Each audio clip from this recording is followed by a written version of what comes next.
Good day, everyone. This is Teacher Marqueza, and in this video, I am going to tackle about the physical, cognitive, social, and emotional development of a young adult. So, let's first define early adulthood. Early adulthood is a stage where an individual is between 20 to 40 years old. The early adult transition is a neglected but increasingly important stage in the human life cycle. And one of the most important features of emerging adulthood is that this stage period allows for exploration in love, work, and worldviews more than any other age period. Emerging adults are considering their own developing identities as a reference point for a lifetime relationship partner, so they explore romantically and sexually as there is less parental control.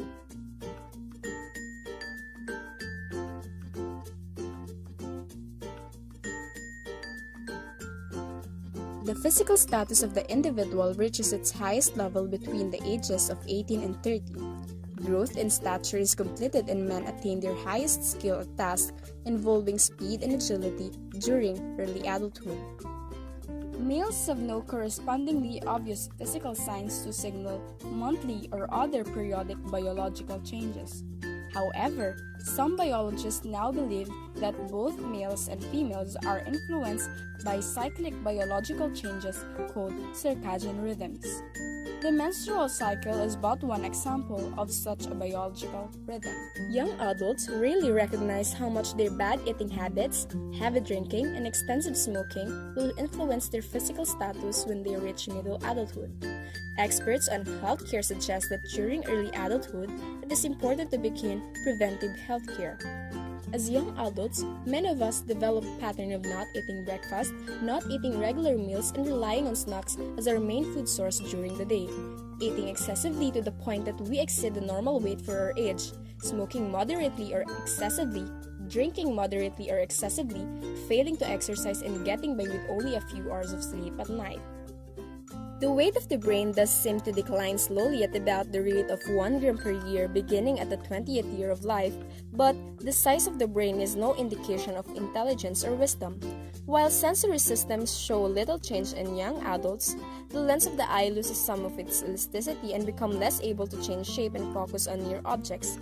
And hearing is usually at a peak in adolescence, remains fairly constant in the first part of early adulthood, then begins to decline. Physical development in early adulthood involves the peak of physical performance and health, physical competence, and bad health habits, the slowdown and decline in physical development, and lastly, sexuality. Now, let's move on to the cognitive development of an early adult. Our discussion here will be focused on the formal operational thought of Piaget and the possibility of a fifth stage of cognitive development by Labouvie-Vieff, Hahn, Shea, and Fisher.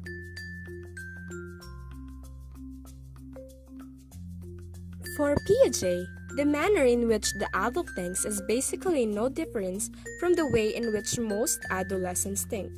However, many cognitive structuralists believe that it is not until adulthood that many individuals who reach formal operations actually consolidate their formal operational thinking.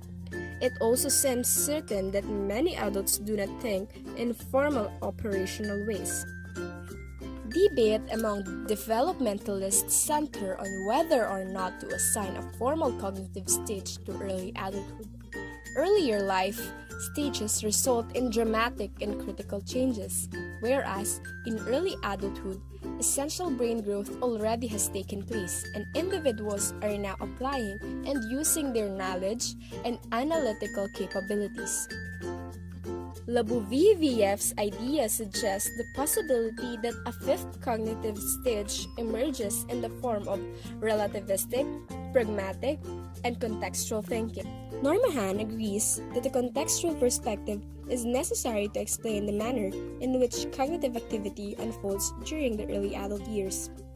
Hahn speculates that other mental structures such as morality, an understanding of human embeddedness in social contexts and attachments, and affective attitudes probably characterized adult thought.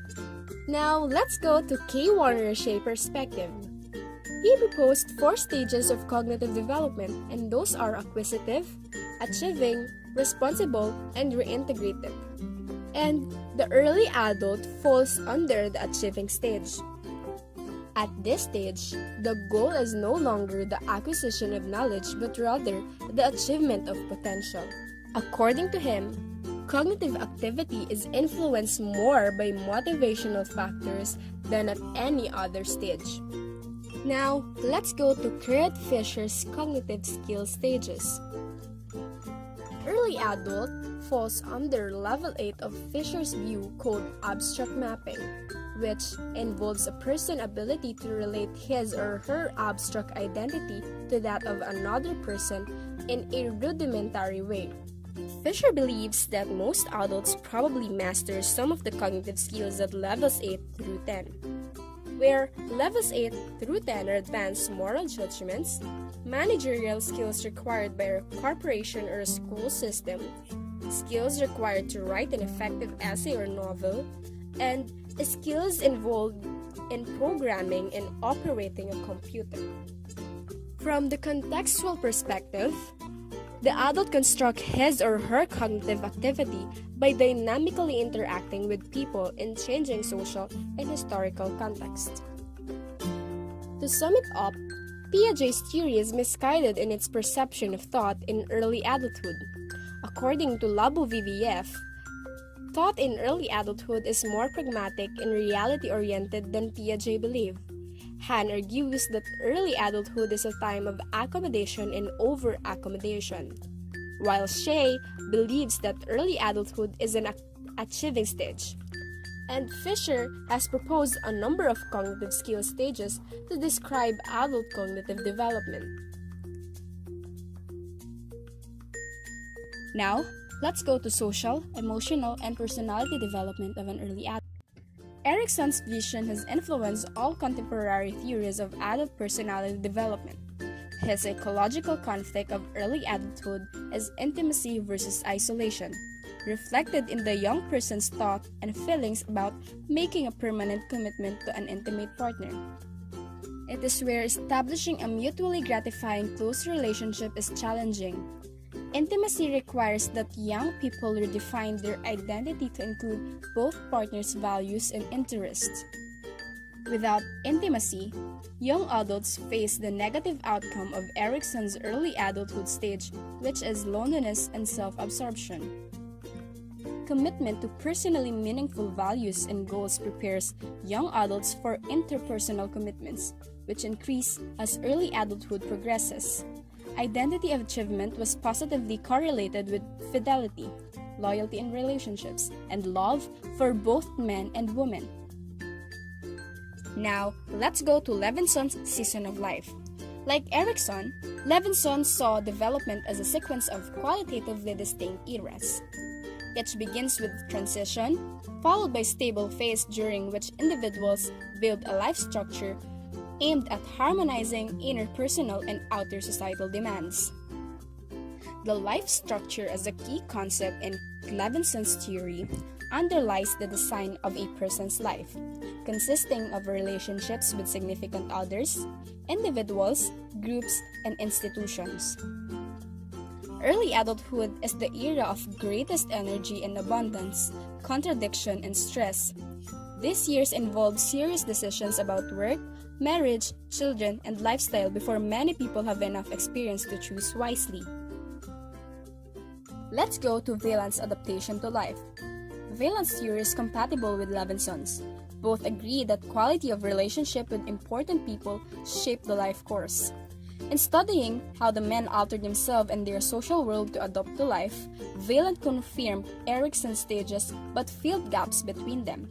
After a period in their 20s devoted to intimacy concerns, the men focused on career consolidations in their 30s. During their 40s, they pulled back from individual achievement and became more generative, giving to and guiding others.